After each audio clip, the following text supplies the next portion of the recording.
बच्चों कैसे हो आप लोग? ठीक ठाक। चलिए हम बात करते हैं दूसरे टॉपिक यानी उसी पर दूसरे लेक्चर की।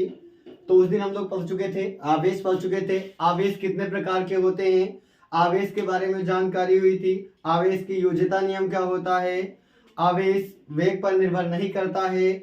आवेश अगर समान आवेश है यानी समान परिमाण के आवेश हैं तो एक दूसरे को प्रतिकर्षित करते हैं, लेकिन अगर वही विपरीत प्रकार के आवेश हो गए तो एक दूसरे को क्या करते हैं, आकर्षित करते हैं। इस पर बात हो गई थी। आवेश का मात्रक लिखाया गया था, कूलाम होता है। आवेश की विमा लिखाई गई थी, एटी होती है। अब उसी में और आगे बात करेंगे आवेश पर। जैसा हम लोग पढ़ाए थे आवेश यानी चार्ज की बात कर रहे थे, तो आवेश में हमने मात्रक पढ़ रखा था। तो आवेश की बात करेंगे तो इसका एमकेएस में मात्रक होता है, एमकेएस में होता है कूलाम। क्या होता है? कूलाम। अगर बात किया जाए सीजीएस में तो सीजीएस में होता है स्टेट कूलाम। क्या होता है? State coulomb. ठीक, यहां से और कोई क्वेश्चन नहीं पूछा जाएगा। अब आगे बात कर रहे थे, हमने बताया था आवेश का जो न्यूनतम मान होता है ई होता है, या प्लस माइनस ई, प्लस माइनस 2e, ये सब होता है। लेकिन उसके लास्ट में मैंने बताया था इसका मान plus e/2, plus 3e/2, 5e/2 आदि इसका मान संभव नहीं होता है। और जैसा हमने बता दिया था आवेश का सबसे छोटा मात्रक होता है फ्रैंकलिन और सबसे बड़ा मात्रक क्या होता है? फैराडे। इसी पर मैंने बताया था e/2 या फिर 3e/2 या फिर 5e/2 इन सभी का मान संभव नहीं है। बताया गया इन सभी का मान संभव नहीं है। इन सब के ऊपर जब रिसर्च किया गया तो जॉर्ज स्वैग और कई सारे वैज्ञानिकों ने अध्ययन किया। उन्होंने इनको नाम दिया क्वार्क। कौन सा नाम दिया? क्वार्क। यानी जो मूल आवेश से भी यानी मूल कण से भी छोटे कण होते हैं, जिनसे मिलकर मूल कण बने होते हैं, उनको क्वार्क बोला गया। क्या बोला गया? क्वार्क। बात करेंगे क्वार्क 6 प्रकार के होते हैं। कितने प्रकार के? 6 प्रकार के क्वार्क होते हैं। इनसे आपका कोई क्वेश्चन नहीं पूछा जाएगा, बस ये बेसिक थी। इसके बाद हम बात करेंगे इससे क्वेश्चन क्या बन सकते हैं। सबसे इंपॉर्टेंट क्वेश्चन ये पूछा जाता है, नंबर 1, एक कूलाम आवेश में, एक कूलाम आवेश में कितने इलेक्ट्रॉन होते हैं? बहुत इंपॉर्टेंट क्वेश्चन है, आपके लगभग हर एक बुक में ऑब्जेक्टिव के रूप में दिया गया है। पूछा जाता है एक कूलाम आवेश में कितने इलेक्ट्रॉन होते हैं। तो इसके लिए सीधा फंडा हम लगा लेंगे। अब इसमें गिवन क्या है? दिया है गिवन, इसमें दे रखा है आवेश। क्या दे रखा है? आवेश। आवेश को काहे से डिनोट किया जाता है? क्यों से? क्यों बराबर बोला गया है 1 कूलम। कितना बोला गया भैया? 1 कूलम। अब आपको पता है ई का मान कितना होता है? 1.6 इंटू 10⁻⁹ माइनस का 19 कूलम। ये इलेक्ट्रॉन पर क्या होता है? आवेश होता है। अब इसकी हम बात करेंगे तो इसके लिए सूत्र होगा क्यों बराबर Ne। क्यों बराबर Ne। आपको निकालना क्या है? n। तो n बराबर क्यों अपान क्या हो जाएगा? E। बात करेंगे क्यों का मान दे रखा है 1, E का मान है 1.6 इंटू 10⁻⁻ का 19। अब आपको पता है दशमलव काटोगे तो ऊपर एक 0 बच जाएगा, यानी आपका हो जाएगा 10/16 और पावर नीचे माइनस में है, ऊपर जाएगी प्लस में हो जाएगी। अब आपको 16 से 10 को भाग करना है तो साइड में कर लीजिएगा। सबसे आसान दशमलव लगाएंगे, 0 बढ़ेगा। 16 कितना होगा? 96। बचेगा आपका 4, दशमलव लगा है 0 बढ़ जाएगा। 16 पंचे आपका 2 बार जाएगा, 16 दूना 32 हो जाएगा। 8 बचेगा, दशमलव लगा है 0 बढ़ा लो।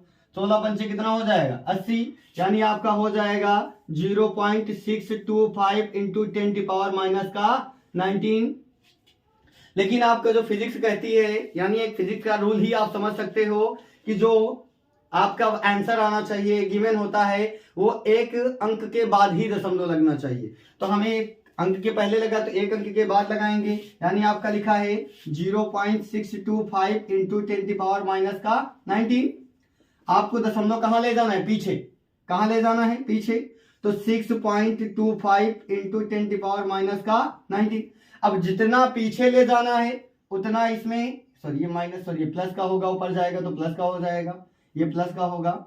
यानी जितना हम क्या करेंगे, जितना पीछे ले जाएंगे उतना हम घटा देंगे और आगे लाएंगे तो जोड़ देंगे। हम तो इसमें पीछे ले गए, तो यहाँ हो जाएगा 6.25 इंटू 10⁻18। ठीक, तो अगर पूछा जाए एक कूलाम आवेश में कितने इलेक्ट्रॉन होंगे, तो एक कूलाम आवेश में 6.25 × 10⁻18 इलेक्ट्रॉन होते हैं। तो नोट कर लीजिए, स्क्रीनशॉट ले लीजिएगा, मिटा दे रहे हैं। अब इसके बाद दूसरा क्वेश्चन इसी में पूछा जाता है, और बहुत सारे क्वेश्चन को आप कीजिएगा, मैं आपको बता दे रहा हूं एक दो क्वेश्चन और।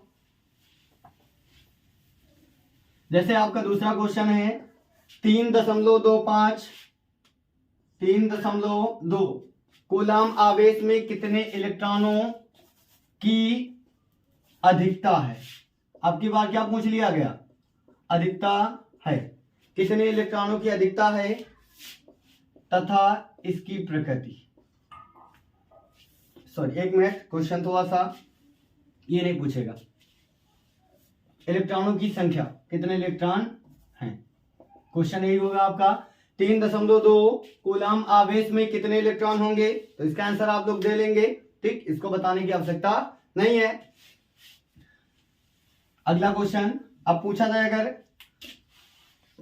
अब अगला बात करेंगे अगले क्वेश्चन पर, यानी हम नेक्स्ट अगले टॉपिक पर बात करते हैं कूलाम के नियम की। कहाँ पर बात करेंगे, कूलाम का नियम, कूलाम का नियम, कूलाम का नियम, ये इंपॉर्टेंट है, बार बार एग्जाम में थोड़ा सा प्रॉब्लम आ गई थी। चलिए हम बात कर रहे थे कूलाम के नियम पे। तो कूलाम का नियम क्या होता है, दो स्थिर बिंदु के बीच, माना दो स्थिर बिंदु आवेशों के बीच लगने वाला आकर्षण या प्रतिकर्षण बल उन आवेशों के गुणनफल के अनुक्रमानुपाती तथा उनके बीच की दूरी के वर्ग के व्युत्क्रमानुपाती होता है। ठीक, मतलब बताया गया जो दो आवेश हैं इनके बीच जो लगने वाला बल होगा, आकर्षण या प्रतिकर्षण बल, उन आवेशों के गुणनफल के अनुक्रमानुपाती तथा उनके बीच की दूरी के वर्ग के व्युत्क्रमानुपाती होता है। और ये जो बल होता है इन आवेशों को मिलाने वाली रेखा के अनुदिश होता है। तो यहां पर हम लिखेंगे, माना दो स्थिर बिंदु आवेश, स्थिर बिंदु आवेश, बिंदु आवेश Q1 व Q2 हैं, जिनके बीच की दूरी, जिनके बीच की दूरी, जिनके बीच की दूरी R है, इन पर कार्यरत वैद्युत बल। यानी इस नियम में बताया गया था इन आवेशों के गुणनफल के अनुक्रमानुपाती, यानी जो F है अनुक्रमानुपाती होगा किसके, Q1 और Q2 के। इक्वेशन फर्स्ट बना लो।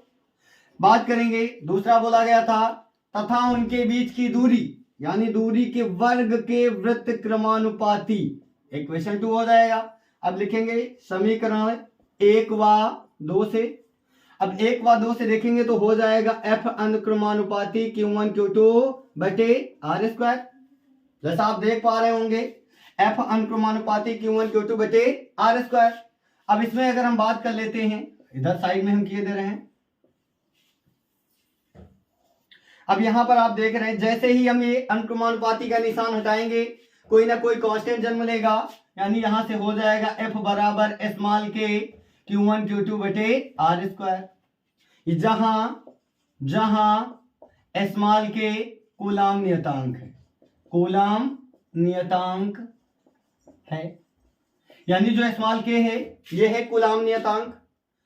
ठीक, इसे बोलते हैं कूलाम नियतांक। इसका मान होता है K बराबर, स्मॉल के है भैया ध्यान देना, K बराबर होता है 1/4 pi epsilon naught, 1/4 pi epsilon naught equal, इसका जो वैल्यू होता है 9 इंटू 10⁹।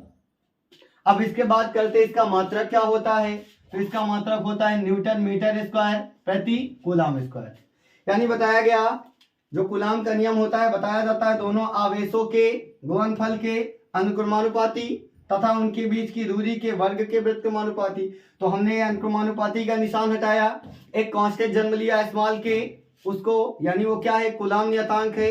ठीक, जिसका मान होता है K बराबर 1/4 पाई इप्सिलॉन नॉट या फिर इसके इक्वल हम लिख सकते हैं 9 इंटू 10⁹ न्यूटन मीटर स्क्वायर प्रति कूलम स्क्वायर।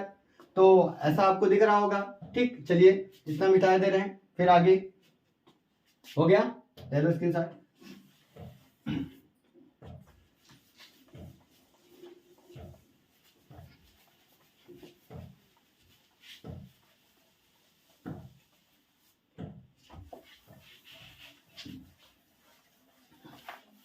चलिए अब आगे इसमें हम देखते हैं कूलम के नियम में ही अगर हम बात कर लिया जाए, जब वायु हो, यानी जब ये वायु है, माध्यम की बात किया जाएगा वायु का, तो ऐसी कंडीशन में जो हमारा सूत्र हो जाएगा F बराबर 1/4 एप्सिलॉन नॉट Q1 Q2 बटे R स्क्वायर हो जाएगा।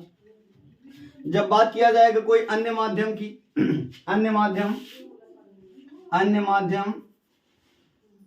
माध्यम कंडीशन में फर्स्ट सेकंड, अन्य माध्यम जैसे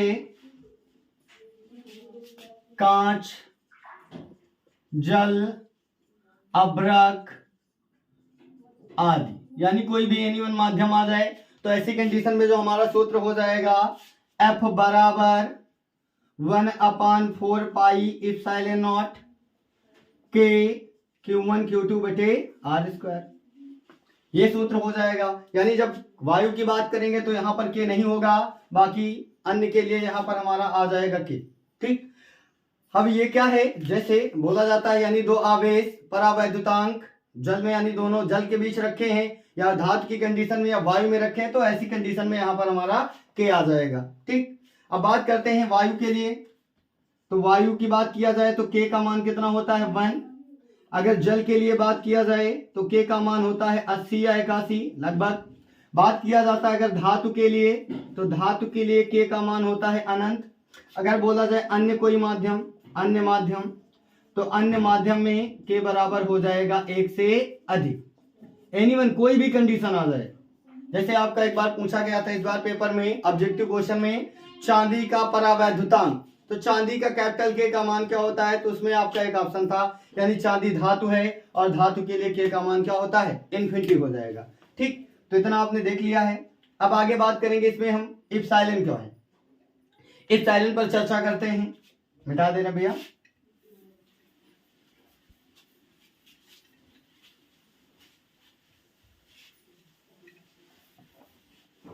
चल इधर देखिए, बात करेंगे एप्सिलॉन नॉट। एप्सिलॉन नॉट इसे बोलते हैं एप्सिलॉन नॉट।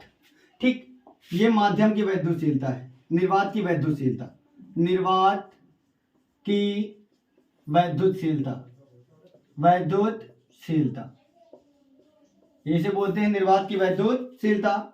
इसका मान, एप्सिलॉन नॉट का मान होता है 8.85 इंटू 10⁻⁻12।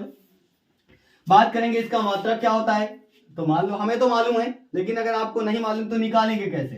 तो अभी हमने पढ़ रखा है F बराबर 1/4 एप्सिलॉन नॉट Q1 Q2 बटे R स्क्वायर। हमें चाहिए किसका, एप्सिलॉन नॉट का, इधर भेज दो। तो एप्सिलॉन बराबर 1/4 F Q1 Q2 बटे क्या हो जाएगा, R स्क्वायर। अब आपको इसका निकालना है, बहुत आसान है, आपको पता है जैसा कि, यानी एप्सिलॉन नॉट, ये 4 का कोई होगा नहीं, कांस्टेंट है। बात करेंगे Q1 Q2 यानी कूलम स्क्वायर हो जाएगा, नीचे F का बात करेंगे तो न्यूटन हो जाएगा, और R की बात करेंगे तो क्या हो जाएगा, मीटर स्क्वायर। यानी बात करेंगे इसका जो मात्रक हो जाएगा, मात्रक हो जाएगा कूलम स्क्वायर प्रति न्यूटन मीटर स्क्वायर हो जाएगा। यानी इसका जो मात्रक हो जाएगा कूलम स्क्वायर प्रति न्यूटन मीटर स्क्वायर। बात करेंगे इसकी डायमेंशन की, डायमेंशन नहीं मालूम तो निकालना सीख लो। कूलम यानी आवेश, और आवेश की विमा क्या होती है 80, स्क्वायर लगा तो स्क्वायर, बल यानी न्यूटन, तो m/10⁻⁻2 हो जाएगा भैया। बात करेंगे m, तो m का स्क्वायर, तो m का स्क्वायर लिख लो। अब सबको एक साथ ऊपर ले जाओ, तो यानी m की पावर 2 1 कितना हो जाएगा 3, 2 1 कितना हो जाएगा, अच्छा मीटर स्क्वायर सॉरी, तो इसका l स्क्वायर होगा।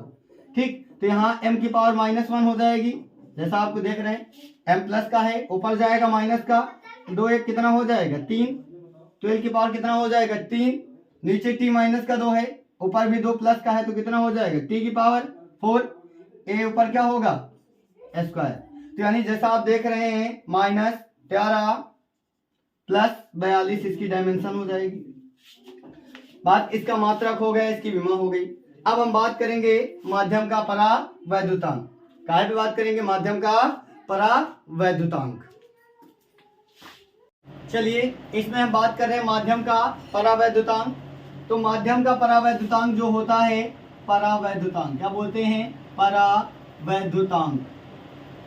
बात करेंगे परावैद्युतांक तो कैपिटल के होता है, इसका सूत्र होता है एप्सिलॉन बटे एप्सिलॉन नॉट। इसे बोला जाता है, इसकी डिफिनीशन की बात करेंगे तो माध्यम की वैद्युतशीलता तथा निर्वात की वैद्युतशीलता के अनुपात को परावैद्युतांक कहते हैं। फिर से देखिएगा, माध्यम की वैद्युतशीलता तथा निर्वात की वैद्युतशीलता के अनुपात यानी रेशियो को माध्यम का परावैद्युतांक या फिर परावैद्युतांक कहते हैं। बता चुके हैं, अगर आप ये ऊपर एप्सिलॉन है और नीचे भी एप्सिलॉन नॉट है तो मात्रक किसका नहीं होगा, कट जाएगा। तो मात्रक क्या है? मात्रकहीन है। बात करेंगे विमाहीन भी हो जाएगा। इतना आप देख चुके हैं।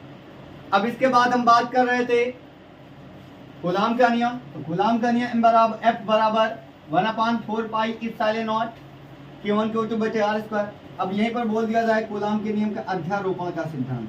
अध्यारोपण का सिद्धांत।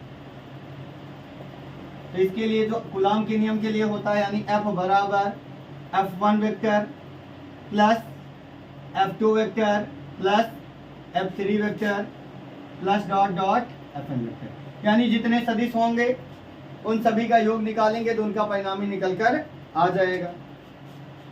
तो बात करेंगे यहीं पर कूलाम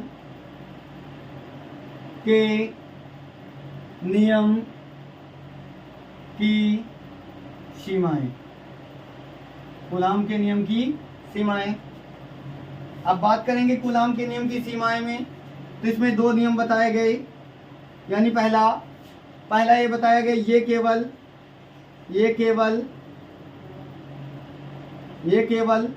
स्थिर बिंदु आवेशों के बीच कार्य करता है।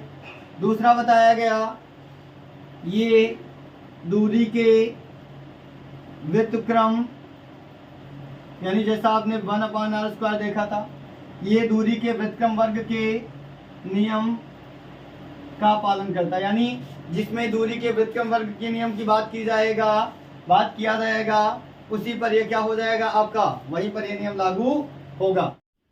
आगे हम जैसे बात करेंगे रेखीय आवेश वितरण का। काहे की बात करेंगे? रेखीय आवेश वितरण।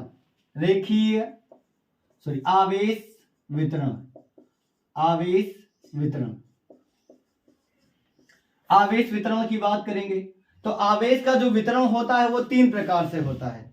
कितने प्रकार से होता है? 3 प्रकार से। नंबर 1 हो जाएगा आपका रेखीय आवेश वितरण।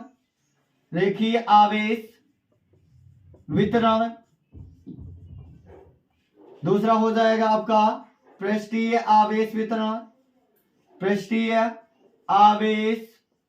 वितरण। बात करेंगे तीसरा तो हो जाएगा आपका आयतन आवेश वितरण। क्या हो जाएगा? आयतन आवेश वितरण। तो तीनों को नोट कर लीजिएगा। यानी आवेश वितरण कितने प्रकार से होता है? तो 3 प्रकार से, रेखीय आवेश वितरण, पृष्ठीय आवेश वितरण और तीसरा क्या होता है? आयतन आवेश वितरण। अब यहां से पूछा जाता है आवेश घनत्व। क्या पूछा जाता है? आवेश घनत्व। तो आवेश का घनत्व जो होता है वो भी 3 प्रकार से होता है। नंबर 1 बात करेंगे पृष्ठीय रेखीय आवेश घनत्व की। रेखीय आवेश घनत्व तो जिसकी डिफिनीशन होती है भैया, अगर हम सूत्र की बात करेंगे तो इसका जो सूत्र होता है लैम्डा बराबर Q/L होता है। लैम्डा बराबर Q/L। चलिए समझते हैं। यानी डिफिनीशन क्या होती है? रेखीय आवेश वितरण के प्रति एकांक लंबाई या फिर रेखीय आवेश वितरण के एकांक लंबाई पर आवेश की मात्रा जो एक समान रूप से संचित होती है उसे बोलते हैं रेखीय आवेश घनत्व। बात करेंगे इसके मात्रक की, तो आपको पता है कुल आवेश का मात्रक कूलम, लंबाई का मात्रक मीटर, तो हो जाएगा कूलम प्रति मीटर। बात करेंगे दूसरा होता है हमारा पृष्ठी विमा, लिख लो इसकी। बात करेंगे विमा हो जाएगी इसकी आवेश की 80 होती है, लंबाई L, तो यानी L की पावर -1 इतना हो जाएगा। बात करेंगे दूसरा हमारा हो जाएगा पृष्ठीय आवेश वितरण, पृष्ठीय आवेश घनत्व, पृष्ठीय आवेश घनत्व। बात करेंगे इसका सूत्र होता है लेख सिग्मा बराबर क्यू अपान ए। इसकी डिफिनेशन हो जाएगी पृष्ठीय आवेश वितरण के प्रति एकांक क्षेत्रफल पर आवेश की मात्रा तो कहते हैं, इसका मात्रक लिख लो। तो मात्रक हो जाएगा आवेश का कूलम, क्षेत्रफल का मीटर स्क्वायर, तो कूलम प्रति मीटर स्क्वायर। बात करेंगे विमा की, तो विमा हो जाएगी L की पावर -2 TA, जैसा ऊपर देखेंगे वैसे निकाल लेंगे। बात करेंगे तीसरा होता है हमारा आयतन आवेश घनत्व होता है। बात करेंगे इसका सूत्र होता है रो बराबर क्यू अपान वी। डिफिनेशन वही हो जाएगी आयतन आवेश वितरण के प्रति एकांक आयतन पर आवेश की मात्रा को आयतन आवेश घनत्व कहते हैं। बात करेंगे इसका मात्रक, तो मात्रक हो जाएगा कूलम प्रति मीटर क्यूब, और विमा की बात करेंगे तो L की पावर -3। अब आयतन घनत्व, पृष्ठीय आवेश घनत्व, रेखीय आवेश घनत्व। ठीक, अब इसके बाद बात करेंगे हम घर्षण यानी आवेशन की विधियां कितनी है। तो बीच में एक छोटा सा टॉपिक था जो छूट गया था, आप इतना नोट कर लीजिएगा, स्क्रीनशॉट ले लीजिएगा। बीच में एक छोटा सा टॉपिक छूट गया है। ठीक, आवेशन की विधियां, आवेशन की विधियां कई बार क्वेश्चन पूछा गया है। आवेशन की विधियां, तो बात करेंगे आवेशन की विधियां। नंबर 1, आवेशन की विधियां होती हैं 3। कितनी होती हैं? 3। सॉरी, आवेशन की विधियां होती हैं 3। नंबर 1 होता है आपका घर्षण विधि।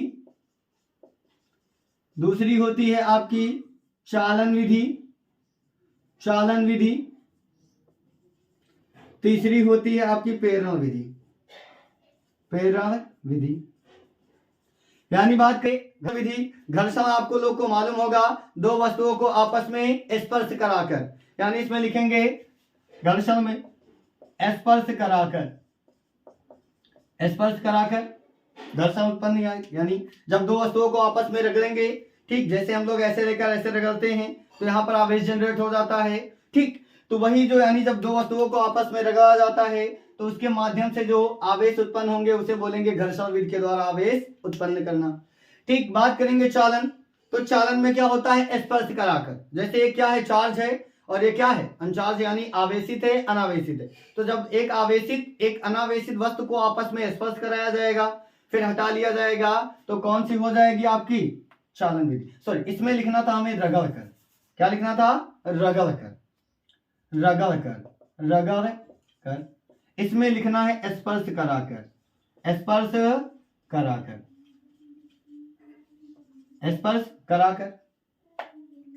इसमें बताया था रगड़ कर, इसमें स्पर्श कराकर। अब ये प्रेरण विधि क्या होती है? यानी एक आपको आवेशित वस्तु लेनी है, एक अनावेशित वस्तु लेनी है, दोनों को एक दूसरे के पास ऐसे स्टैंड पर रख देना है। अगर ये आपकी चार्ज है, ऑब्जेक्ट है, यानी अगर ये चार्ज है, आवेशित है, और ये अनावेशित यानी इस पर कोई आवेश नहीं है, तो कुछ समय बाद अगर इस पर धनावेश है तो इस पर ऋणावेश अपने आप जनरेट हो जाएगा। ये होती है प्रेरण विधि, जो आपको हम पढ़ाएंगे चौथे चैप्टर में, यानी इलेक्ट्रिक कैपेसिटेंस, वैद्युत धारिता में। और वहीं पर आपको हम बताएंगे कि जब एक यानी दो प्लेटें होती हैं, एक प्लेट को धनावेश दिया जाता है तो दूसरी प्लेट पर ऋणावेश अपने आप जनरेट हो जाता है। तो तीनों भी देख चुके हैं, घर्षण विधि रगड़कर, चालन विधि स्पर्श कराकर, प्रेरण विधि एक दूसरे के पास रखकर। ठीक, तो मिटा दे रहे हैं इसको। अब इसके बाद हम आगे बात करते हैं बल की। बात करते हैं, ये क्वेश्चन भी पूछा गया है, वैद्युत बल तथा गुरुत्वाकर्षण बल। गुरुत्वाकर्षण बल Fg होता है और वैद्युत बल क्या होता है, Fe। दोनों में अंतर पूछा जाता है और दोनों में समानता पूछी जाती है। तो पहले बात कर लेंगे सूत्र। तो Fe बराबर 1/4 पाई एप्सिलॉन नॉट के Q1 Q2 बटे R स्क्वायर। बात करेंगे इधर सूत्र, Fg बराबर G m1 m2 बटे R स्क्वायर होता है। यानी ये कूलाम यानी वैद्युत बल है और ये क्या है, गुरुत्वाकर्षण बल। तो नंबर 1 इसमें हम बात करेंगे समानताएं की। समानताएं, अलग अलग क्वेश्चन पूछा जाता है भैया, पूछा जाता है वैद्युत बल और गुरुत्वाकर्षण बल में समानताएं क्या है। यानी नंबर 1, दोनों बल संरक्षी बल है, संरक्षी बल है, संरक्षी बल है और केंद्रीय बल है, और केंद्रीय बल है।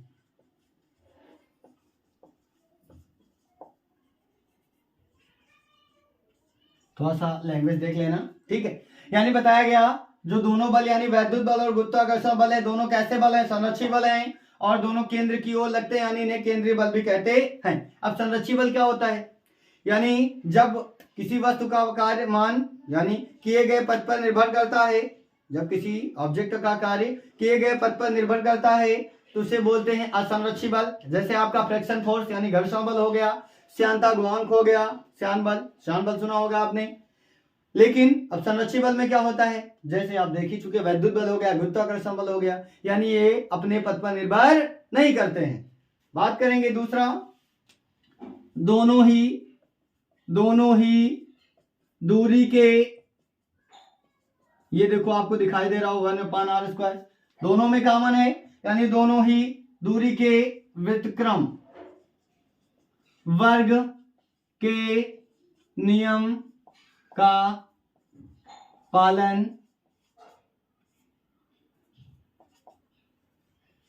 दोनों ही दूरी के व्युत्क्रम वर्ग के नियम का पालन करते हैं। थोड़ा सा लैंग्वेज आपको हम दे देंगे आपके यानी आपका एक चैनल टेलीग्राम पे चैनल देखेंगे तो लक्ष्य डिफेंस एकेडमी के नाम से बना है, वहां पर आप जाइए, ठीक, ज्वाइन हो जाइए और वहीं पर आपको हम ये सब भेज देंगे। ठीक, तीसरी बात करेंगे, इसको बिठा दे रहे हैं, ठीक, 2 पॉइंट हो गए। अब बात करेंगे इसमें अंतर, समानताएं हो चुकी हैं, अब इनकी हम बात करेंगे अंतर पर। अंतर तो इसमें पहला पॉइंट क्या है, यानी जो वैद्युत बल है, एक तरफ हम बात कर लेंगे, अंतर की बात चल रही है, तो हमारा इधर हो गया वैद्युत बल, इधर लिख लेंगे गुरुत्वाकर्षण बल, गुरुत्वाकर्षण बल। इसमें पहला पॉइंट है हमारा, वैद्युत बल कैसा होता है, आकर्षण भी होता है, प्रतिकर्षण भी होता है, आकर्षण प्रतिकर्षण भी हो सकता है।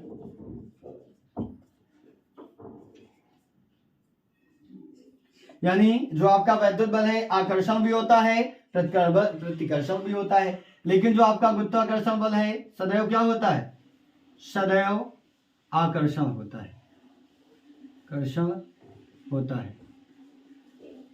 यानी बात करेंगे, पहला पॉइंट होता है वैद्युत बल आकर्षण प्रतिकर्षण दोनों प्रकृति का हो सकता है, जबकि गुरुत्वाकर्षण बल सदैव आकर्षण प्रकृति का होता है।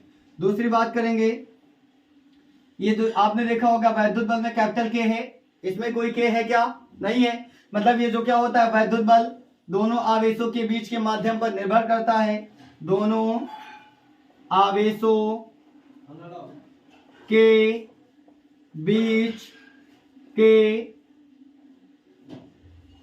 माध्यम पर निर्भर करता है, यानी जो आपका क्या है वैद्युत बल है, दोनों आवेशों, यानी वैद्युत बल की बात है तो दोनों आवेशों के बीच के माध्यम पर निर्भर करता है, जबकि गुरुत्वाकर्षण बल, गुरुत्वाकर्षण बल दोनों द्रव्यमानों के बीच के माध्यम पर निर्भर नहीं करता। ठीक, आपने देखा होगा यानी वैद्युत बल आकर्षण प्रतिकर्षण दोनों प्रकार का हो सकता है, जबकि गुरुत्वाकर्षण बल सदैव आकर्षण होता है। दोनों आवेश यानी वैद्युत बल दोनों आवेशों के बीच के माध्यम पर निर्भर करता है। ये गुरुत्वाकर्षण बल जो होता है दोनों द्रव्यमानों के बीच के माध्यम पर निर्भर नहीं करता है। एक तीसरा पॉइंट और देख लीजिएगा, यानी वैद्युत बल बड़ा होता है। वैद्युत बल गुरुत्वाकर्षण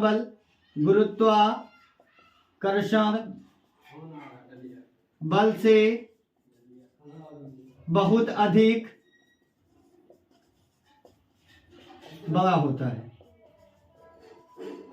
उसमें लिख लेंगे इसका उल्टा, यानी जो आपका वैद्युत बल होता है वो गुरुत्वाकर्षण बल से क्या होता है, बहुत अधिक होता है। ठीक, इतना नोट हो गया, मिटा दे रहे हैं। यहीं पर आपका एक पॉइंट और पूछा जाता है जो आपकी बुक में कई सारे क्वेश्चनों के रूप में दे रखा है। वैद्युत बल नोट पॉइंट में डाल लीजिएगा आप। वैद्युत बल तथा गुरुत्वाकर्षण बल का अनुपात। अब इसमें आपको चेक करना है कौन पहले बोला गया कौन सा बाद में। ठीक, तो इसमें पहले देखेंगे दो प्रोटॉनों के बीच यानी Fe/Fg। दूसरा हो जाएगा तुम्हारा एक इलेक्ट्रॉन व एक प्रोटॉन के बीच यानी Fe/Fg बराबर। तीसरा हो जाएगा हमारा दो इलेक्ट्रॉनों के बीच 2e का मतलब समझ जाइए, दो इलेक्ट्रॉनों के बीच यानी Fe/Fg बराबर। बात करेंगे तो यहां होता है तुम्हारा 10⁻36, यहां होता है 10⁻39, यहां होता है 10⁻42। अगर हम अभी बीच में क्वेश्चन करवाएंगे तो आपको ऐसा एक क्वेश्चन करवाएंगे जिसमें निकल के आएगा, कैसे निकल के आता है उसके ऊपर हम चर्चाएं करेंगे। ठीक, यहीं से निकल के आ जाएगा इलेक्ट्रॉन। अगर दो प्रोटॉनों की बात करेंगे तो प्रोटॉन का यानी आवेश प्रोटॉन का। ठीक, आर यानी उनके बीच की दूरी दोनों कॉमन रहेगी, कैंसिल हो जाएगी Fe/Fg। इससे इसको डिवाइड कर देना। ठीक, इसका मान रख लेना, g का मान होता है रख लेना m1 m2, प्रोटॉन का मास हो जाएगा, सॉल्व करना, ये निकल के आ जाएगा। एक इलेक्ट्रॉन प्रोटॉन के बीच 39 हो जाएगा, दो इलेक्ट्रॉनों के बीच 10⁻42 हो जाएगा। अब अगर इसी में पहले गुरुत्वाकर्षण फिर वैद्युत बल बोले तो यही सब क्या हो जाएंगी, माइनस में हो जाएंगी। तो आज के लिए इतना ही। अगर आपको वीडियो अच्छी लगे तो चैनल को लाइक एंड सब्सक्राइब करें और शेयर करें। ठीक है, आपका लाइक एंड सब्सक्राइब ही हमारे लिए मोटिवेशन होगा और इसी कारण हम आगे क्लास को भी कंटिन्यू कर पाएंगे। तो जय हिंद, जय भारत।